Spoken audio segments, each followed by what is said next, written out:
Assalamualaikum warahmatullahi wabarakatuh. Selamat pagi teman-teman semuanya.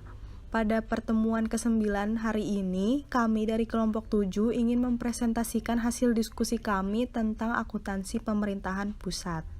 Sebelumnya, izinkan saya memperkenalkan diri terlebih dahulu. Anggota kelompok kami ada yang pertama Amin Makmuroh, NPM 1910104887. Yang kedua ada Kurnia Dani, NPM 1910104888, dan terakhir saya sendiri, Cikwita Salsabila, NPM 1910104089. Pertama-tama kita masuk ke materi Sistem Akuntansi Pemerintahan Pusat atau SAPP. Apa sih SAPP itu? SAPP adalah sistem terpadu yang menggabungkan prosedur manual dengan proses elektronis dalam pengambilan data, pembukuan, dan pelaporan semua transaksi keuangan, aset, utang, dan ekuitas seluruh entitas pemerintahan pusat. Tujuan dari SAPP atau Sistem Akuntansi Pemerintahan Pusat.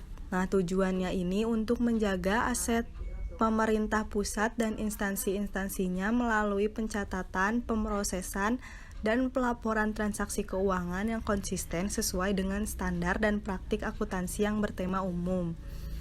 Yang kedua, menyediakan informasi yang akurat dan tepat waktu tentang anggaran dan kegiatan pemerintah pusat, baik secara nasional maupun instansi yang berguna sebagai dasar penilaian kinerja untuk menentukan ketaatan terhadap otorisasi anggaran dan untuk tujuan akuntabilitas.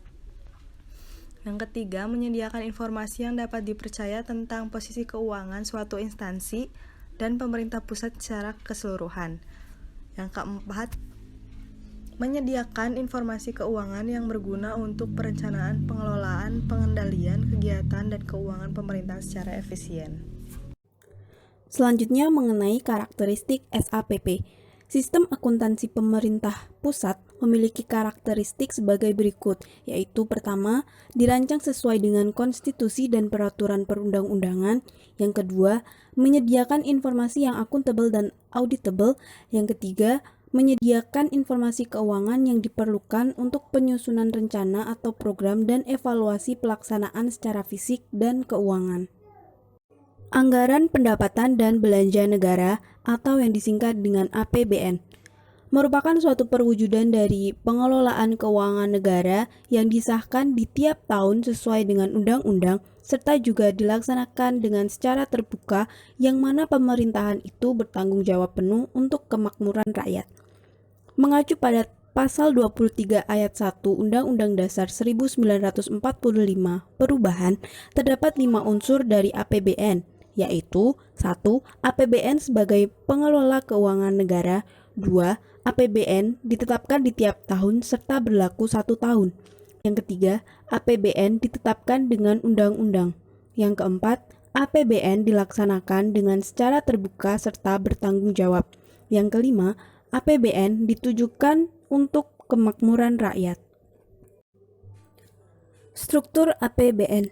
Struktur APBN terdiri dari pendapatan negara dan hibah dikurangi belanja negara yang kemudian menghasilkan surplus atau defisit.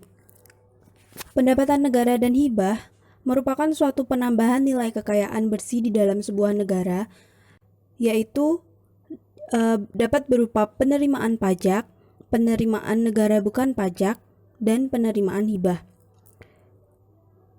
Kemudian belanja negara merupakan pengurangan nilai kekayaan bersih dari sebuah negara oleh pemerintahan di dalam periode tertentu.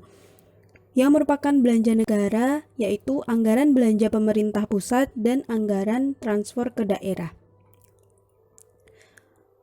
Mengenai surplus atau defisit anggaran APBN, surplus merupakan keadaan yang mana pendapatan negara itu lebih besar dari belanja negara, sedangkan defisit merupakan suatu keadaan di mana belanja negara itu lebih besar dari pendapatan negara.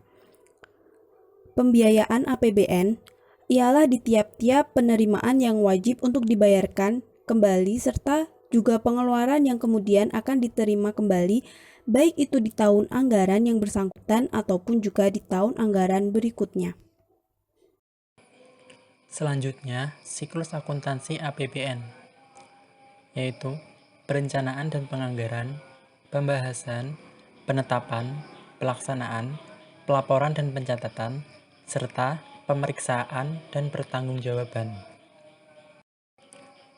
Selanjutnya, laporan keuangan pemerintah pusat atau LKPP merupakan bentuk pertanggungjawaban pemerintah atas pelaksanaan APBN berupa laporan realisasi anggaran, neraca, laporan arus kas, dan catatan atas laporan keuangan. LKPP disampaikan kepada DPR sebagai pertanggungjawaban atas pelaksanaan APBN. Sebelum disampaikan kepada DPR, LKPP tersebut diaudit terlebih dahulu oleh pihak BPK. Sekian presentasi dari kelompok kami. Apabila ada kesalahan atau kekurangan, kami mohon maaf. Wassalamualaikum warahmatullahi wabarakatuh.